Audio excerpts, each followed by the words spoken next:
ఎప్పుడు వస్తాడు?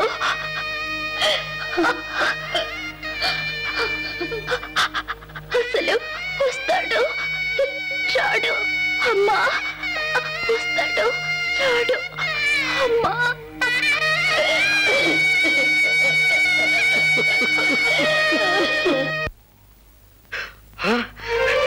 సాధించాం, స్వర్ణాన్ని సాధించాం,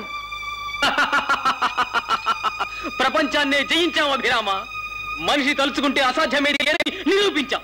అభిరామ పద, అన్నగారిని విడిపించుకోదాం. ఆ ఏర్పాట్లని నేను చూస్తాను గాని ముందు ఒకసారి ఇంటికి వెళ్ళరా. ఎందుకు? ఏం లేదు, నీ మీద బెంగతో కృష్ణమ్మ తల్లి మంచం పట్టిందట. కృష్ణ